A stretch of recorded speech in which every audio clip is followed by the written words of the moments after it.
In this video, we continue our journey along the Chicago Great Western route from Chicago to Olwine, Iowa, visiting all of the disused stations along the way.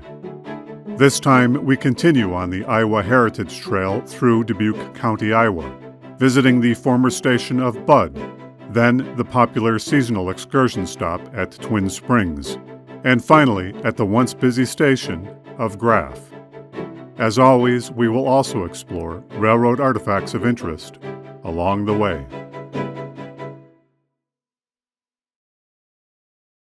The next station along the Chicago Great Western Line from Durango was Bud, a little less than 3 miles to the southwest of Durango, where we last left off.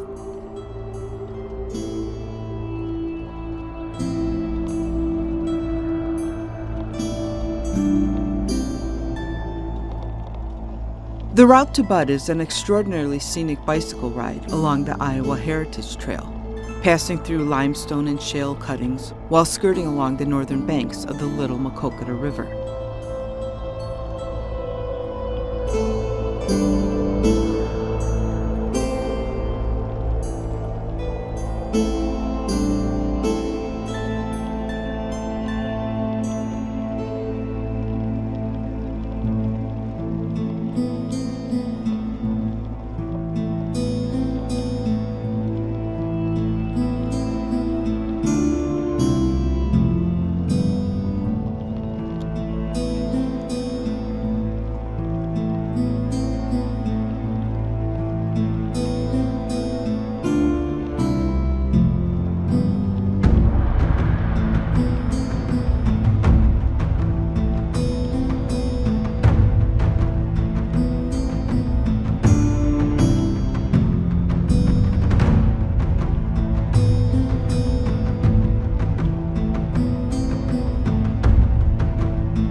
Budd Station lies near Budd Road Crossing, the platform likely extending along the west side of the trackway, although it's not entirely clear whether it stood on the north or south side of the road.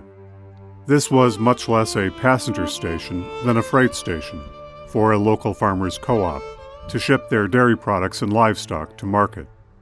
It is unlikely that a passenger depot was ever built here, but if there was one, it was probably a small wood frame building. However, images and records do indicate the presence of a small wood frame freight house at Budd for storing milk cans, 10 feet by 16 feet in dimension, atop a 14-foot by 24-foot wood platform. A single image, a watercolor painting by a local artist, provides a few clues as to its location. Note the position of the road and the direction of the shadows. This image suggests that the milk freight house stood on the southwest corner of the railway crossing over Budd Road.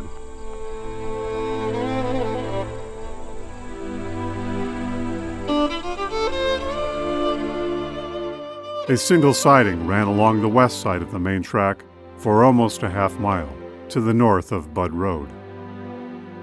The farmers' co-op here also included large silos, built around 1900, that were used for storing fodder for livestock, which enabled cows to produce milk throughout the calendar year. The Budd Cooperative Creamery, established in 1909, stood close by, about 400 feet to the north of the trackway on the east side of Budd Road. A small ice house marks the location. This unpretentious structure was used to store blocks of ice harvested from the nearby Little Maquoketa River, which were used for cooling the creamery that stood alongside it. Many thanks to local residents Dave and Deb Keller, who provided much important information regarding the Budd community, as well as the Budd Railway Station. Budd Station does not appear on Chicago Great Western timetables until sometime between 1912 and 1917. Likely in 1913, when the platform milk can house structure was built. Crossing bells were installed at the road crossing in 1916. The Budd Co-op Creamery closed down in 1920, just 11 years from its inception. The Budd Station remained on railroad timetables until at least 1949, but the Budd Platform Depot building was decommissioned in 1940. Without the depot, passengers would have stood along a wood or gravel platform and waved down the conductor as the train approached. Always frugal with their assets, the railroad shipped the small depot building to Olwine, where it was repurposed as a water pump house. Perhaps it remains there today in some fashion. The origins of the station name Budd are somewhat obscure. None of the landowners in the station area appear to have had the surname Budd in the latter part of the 19th century and early 20th century, which is often a source for station names. One possibility is that the rural stop was named for a Chicago Great Western Railroad executive, as the railroad would sometimes do.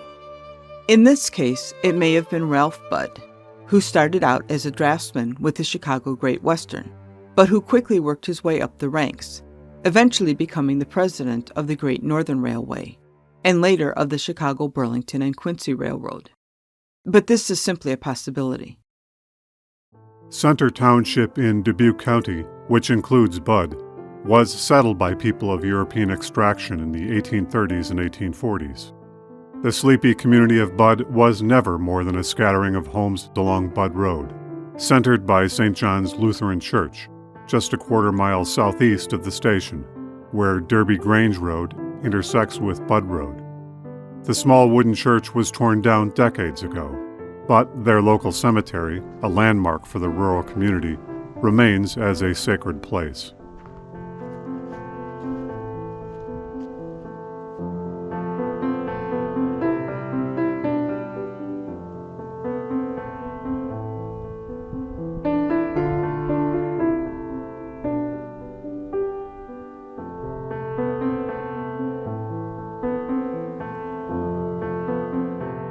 What became the Budd Station was once the property of Charles Gremmels, an immigrant from Hanover, Germany, and his wife, Mary Kempe Gremmels, a local woman.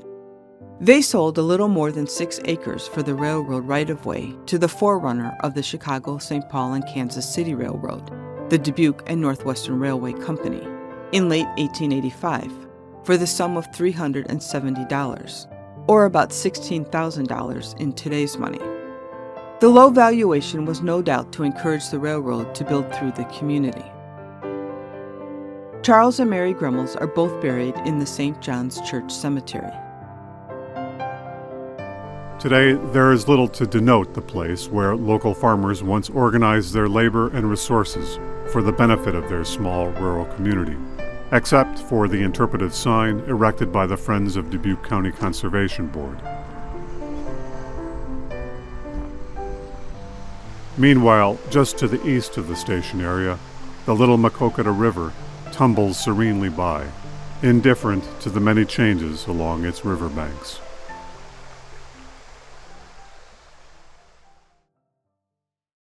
The next station along the Chicago Great Western Line was Twin Springs, which was 2 miles southwest of Budd. However, before we get there, just a short distance along the Iowa Heritage Trail from Budd, about 2/3 of a mile, is the aptly named feature dubbed Split Rock.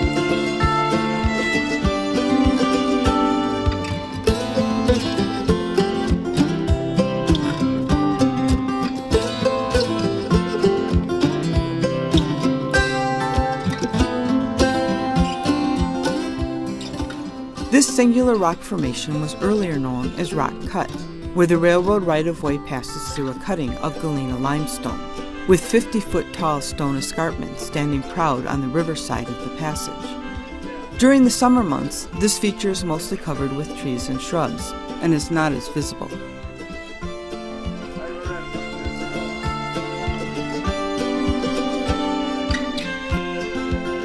It is best seen in the late autumn, winter, or early spring.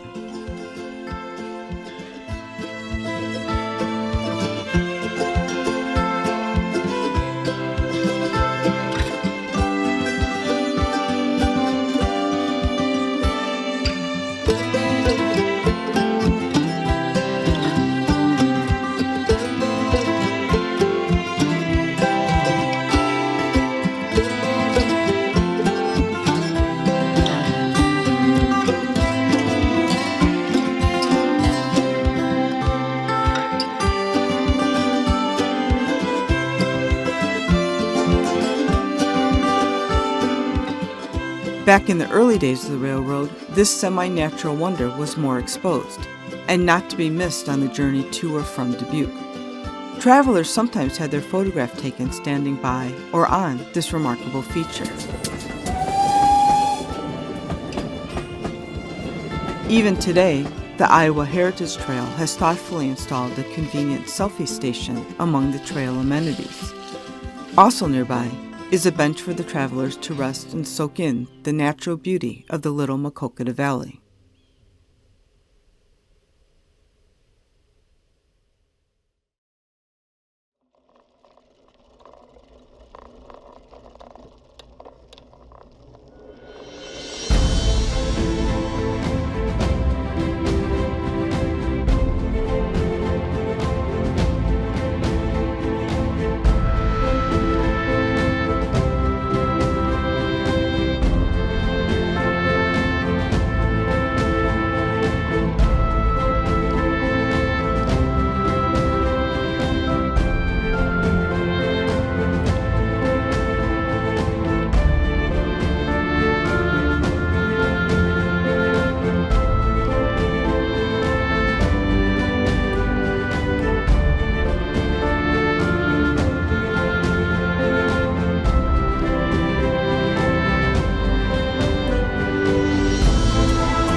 leaving Split Rock and the Bud Station area behind, a little more than a mile further along the winding Little Maquoketa, brings us to the sometime station of Twin Springs, where the valley opens up and the bluffs fall back from the river.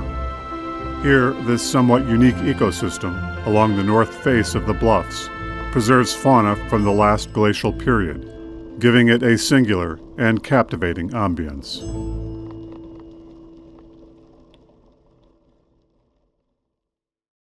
Although Twin Springs was never a formal stop on the Chicago Great Western timetable, it was an excursion stop from the earliest days of the railroad, used on weekends and holidays throughout the warmer months of the year. In fact, the railway built a depot to serve this purpose in 1888. By the summer of 1889, for some events, they were running 3 trains to the resort every Saturday and 5 trains on Sunday, with a round-trip ticket price of 40 cents for adults and 20 cents for children, or about $16 for adults and $8 for children in today's money. No small fare. As the depot went out of use in the first few decades of the 20th century, the exact location of the station, as well as the nature of the depot structure, is not entirely clear. Unlike the modern picnic area to the west of Asbury Road, period maps from the 1890s and early 1900s all put the depot about 500 to 600 feet east of the road. A few maps put the depot to the south of the Chicago Great Western Right of Way, along the narrow strip of land fronting the Little Maquoketa River, in an area which appears to have been heavily modified by flooding.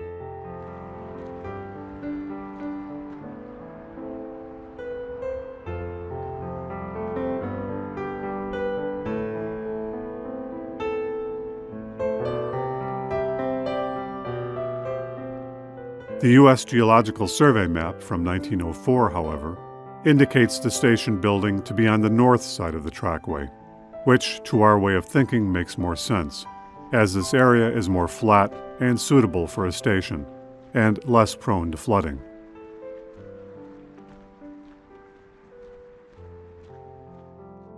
In the first few years of operation of this seasonal stop, a bad accident happened to the east of Twin Springs, involving one of the Twin Springs excursion trains. On the 4th of July, 1889, 6,000 people packed the Twin Springs Resort to celebrate the national holiday. The vast majority had come in on the Chicago Great Western train, which was then the Chicago, St. Paul, and Kansas City. Well into the evening, the excursion trains were making multiple runs from Twin Springs to Dubuque and back to bring resort patrons home from their holiday.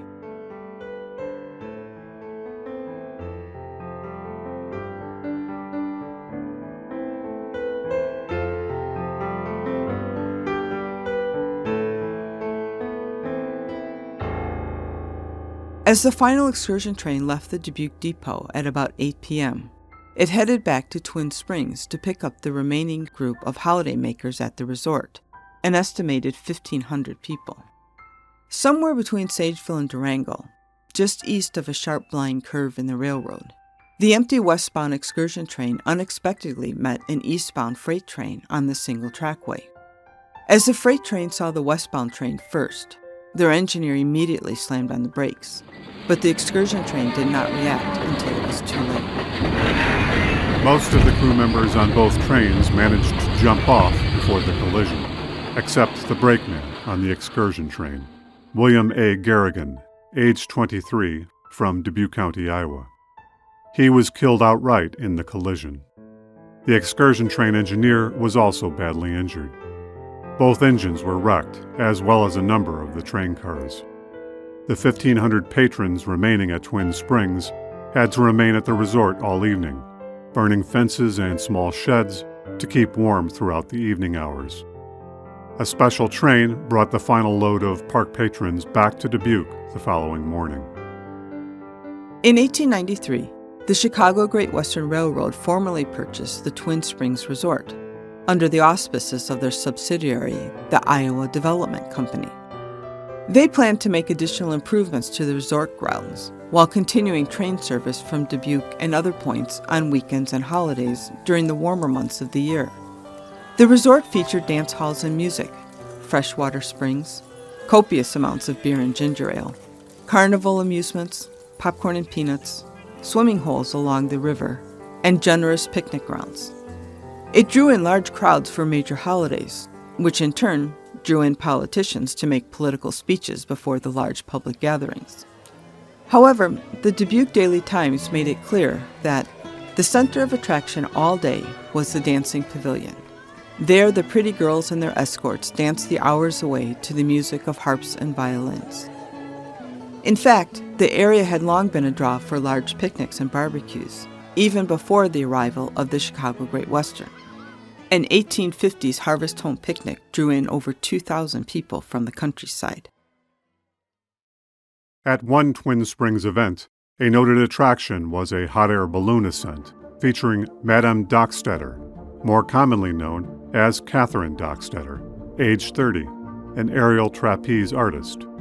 Ms. Dockstetter ran a candy store along with her husband, Alfred Werner Dockstetter, in Galena, Illinois, but traveled throughout the U.S. Midwest every summer for more than a decade, putting on aerial balloon shows at county and state fairs, where the intrepid Catherine was the star of the show. Their act featured Catherine being lifted up in a hot air balloon while sitting on a trapeze bar to an elevation 1 mile high in the sky, whereupon her husband, from down below, would fire a gun as a signal for her to let the air out of the balloon, while simultaneously leaping off the trapeze and descending down to the earth via a parachute. On this particular day at Twin Springs, in late September of 1901, the weather was fair but windy, and Ms. Dockstetter was advised to not make the ascent due to the blustery conditions. As they were not paid if they did not perform, she nonetheless went ahead with the planned event. As she lifted off the ground, the balloon ascended normally until she cleared the bluff tops, at which point strong southerly winds swept her away at a high rate of speed. She was able to attain the mile-high elevation before leaping from the balloon with her parachute, but she was carried miles away from the Twin Springs area, toward Cheryl's Mound, the crowd losing sight of her well beyond the trees far off in the distance. Her husband Alfred, concerned for her safety, along with several onlookers, took off in pursuit in the general direction of her disappearance. They searched through fields and forest late into the evening. Fortunately, they did eventually find her, safe if not a bit bruised. She apparently had come down in a heavily timbered area and was able to guide her parachute into a dead tree, where the parachute snagged, from whence she fell 15 feet to the ground, generally unharmed and unfazed. At this time, the Chicago Great Western was charging only 25 cents for a round-trip ticket from Dubuque, or 15 cents for children, which is about $7 for adults and $4 for children today. Quite a price drop from earlier days. As the decades passed, however, the city of Dubuque created its own park and recreation areas, leveraging its location along the Mississippi River, such as Eagle Point Park and steamboat excursions along the river.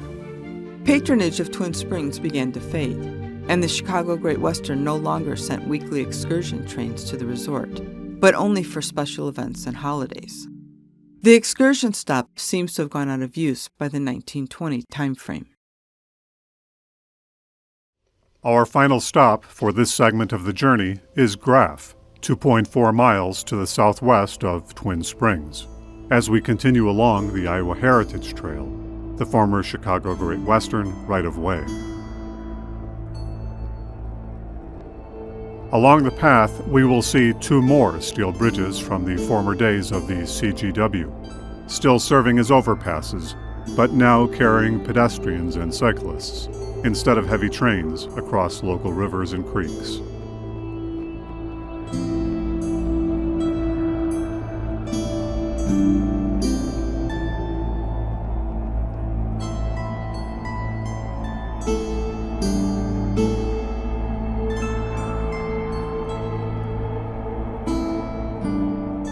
We find the first bridge just about 700 feet west of Asbury Road, with a span of approximately 160 feet over the Little Maquoketa River.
The second surviving steel bridge along this stretch is just a quarter-mile northeast of Graf, passing over a small tributary of the Little Maquoketa River.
As we arrive at the quiet rural community of Graf, we pass by an industrial area featuring a sawmill to the south and east of the trackway.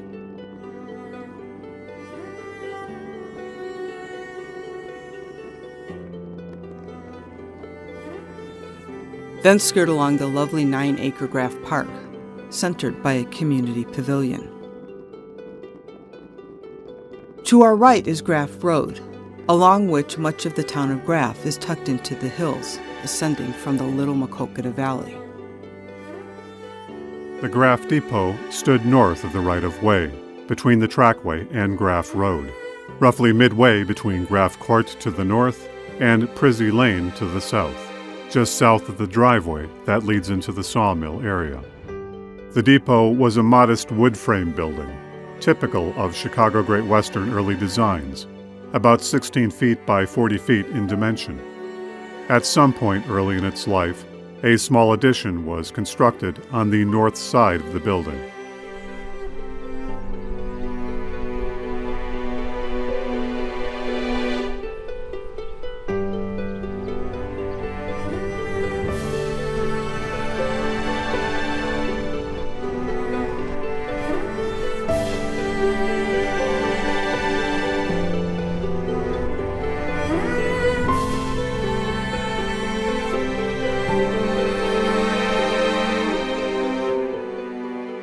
Graf Station featured 2 sidings on the south side of the trackway, the eastern siding holding almost 80 cars, with the western siding being slightly longer, holding more than 90. The entire siding system was more than 1.25 miles in length. Graf was an original station on the Chicago Great Western route from Olwine, Iowa to Chicago, appearing on timetables in 1888. In spite of its rather laid-back appearance today, Graf played an important role between Dyersville and Dubuque in the age of steam, serving as a coal and water depot for trains, as well as providing helper engines for trains traveling up the long ascending grade from Graf to Farley. It was buzzing with activity in the early part of the 20th century. In 1902, a significant regrading was done near Graf to stabilize and level the overall grade westward. A year later, in April of 1903, a landslide covered the Chicago Great Western Track in over 10 feet of mud, likely from the surrounding Maquoketa shale deposits, the same sediments that plagued the Winston Tunnel for decades. It took a workforce of more than 350 laborers several hours to clear the trackway of mud and debris. This busy stopover saw its share of accidents as well. On August 29, 1904, conductor Charles H. Egan was assisting with the unloading of freight at Graf when the train car he was standing on was jostled by sudden train movement, pitching him headlong into the depot platform, fracturing his skull. The 45-year-old Egan passed away within minutes of the accident, leaving a wife and 3 children. Mrs. Egan later sued the CGW for $25,000, or about $650,000 in today's money, as damages for railroad negligence in the death of her husband. Another terrible accident occurred a few years later just east of Graf, in April of 1906, involving one of the helper engines we described earlier. 45-year-old engineer James A. Keegan was driving a helper engine back from Dyersville. Keegan was traveling at a high rate of speed when the lightweight engine lurched from side to side while traveling along a steep grade. The engine careened off the tracks, turning over, crushing and scalding Keegan beneath the wreckage. A set of substantial rail yard improvements was implemented at Graf in the years that followed. In 1911, a state-of-the-art 150-ton, 90-foot-tall coaling station was installed, a few hundred feet southwest of the depot, looming tall over the countryside. A short distance east of the coaling station, a new 100,000-gallon steel water tank was erected in 1912, replacing a smaller wooden tank. The new coaling station was unfortunately the scene of a deadly accident within months of its installation. In July of 1911, 44-year-old Matt Maas, one of the coal chute engineers, was working alone in the huge apparatus. When he started up the gasoline engine which powered the coal chute, his loose clothing caught in the belt that animated the internal machinery. His hapless body whirled through the huge device. His screams of agony brought quick aid from local residents. Maas was still alive when he was finally freed from the machine, but he died just a short time later. The arrival of larger and more powerful engines in the 1920s and 30s ultimately mitigated the need for the helper engines that the Graf station provided. And by the mid to late 1940s, as the Chicago Great Western transitioned from steam-powered trains to diesel, the need for coal and water stations, such as at Graf, was also eliminated. In 1951, the original Graf depot was retired and removed. It was replaced with a small wood-frame freight depot. This smaller depot saw life for only a few years, before it too was removed in 1957, along with the towering coal chute and the corroded steel water tank. Nonetheless, Graf continued as a station on train timetables until at least 1962, and trains continued to run until 1978, when the last train went through town. The community of Graf was itself a train town. It was founded in the mid-1880s, when Christian Graf and his wife, Mary Prissy Graf, emigrants from Switzerland, donated a portion of their property for the purpose of the railroad station to the upstart Chicago, St. Paul, and Kansas City Railroad. It was a far-sighted move, as the newly formed town of Graf prospered, enabling local farmers and businesses to ship livestock and lumber, and becoming a collection point for incoming goods and materials. Latnerville, a more established town a half-mile to the southwest, had been the original choice for a CGW station in the area. Their local citizens ill-advisedly demanded high land prices for the possible station site. The railroad instead took up the Graf's generous offer, and so Latnerville languished while the newly coined town soon saw the opening of a general store, a tavern, and a school to serve a population of about 50 residents. In late 1898, a U.S. post office was established at Graf, with 58-year-old Joseph W. Schmidt at the helm as postmaster. Surprisingly, the local post office was not without its controversy. As a culmination of a long-standing feud between Postmaster Schmidt and one of the rural mail carriers, 27-year-old Joseph Woodhouse, Woodhouse fired a shot at Schmidt, grazing his head, and he was subsequently arrested. While out on bond, Woodhouse was authorized and instructed to continue to deliver the mail for the Durango district. But somewhat understandably, Postmaster Schmidt refused to turn the area mail over to him. This refusal prompted a visit by the U.S. Postal Inspector, at which time Schmidt resigned his position. any postal service for the area was moved to Durango, at least temporarily. Woodhouse was later acquitted of the charges, successfully arguing that he was acting in self-defense when Schmidt advanced menacingly towards him. Graf regained the U.S. Post Office a year later in 1907, this time with a new postmaster, Matt Moss, the same Matt Moss who was killed in the 1911 coal chute accident. Post office troubles notwithstanding, the town was a favorite stop for Chicago Great Western train crews for decades, who patronized their diners and taverns. When the railroad pulled up rails and stakes in the late 1970s, and the Iowa Heritage Trail opened in 1986, the townsfolk adapted. Smitty's Place, once a favored railroad diner, now catered to cyclists and travelers along the nature trail, providing repairs and serving up sandwiches, chips, and cold drinks, as well as railroad artifacts, history, and lore. 38 years ago, we come down here, just Ma and I, and we're both pretty young and dumb, and a lot of ambition. And at that time, the railroad was going through here, and had no idea that the railroad would ever pull out. And the railroad pulled out, why there was talk about the trail coming through, and this got real interesting. And the first thing you know, why, here comes some bikers up the old rock trail. Pretty soon we seen some hikers coming up. Smitty's Place is no more, but the town endures after 135 years, with a population floating between 70 to 80 residents. The local sawmill continues to buzz wood, providing local work and commerce. A fossil site, rich in cephalopods, and more specifically nautiloids, from ancient seabeds from 450 million years ago, can be found within a stone's throw to the south of the town. A well-maintained pavilion in the community park invites travelers to stop a while, to take in the ambiance of the rural town, to listen for the echoes of a once bristling rail yard, or perhaps to imagine the breaking waves of primeval oceans.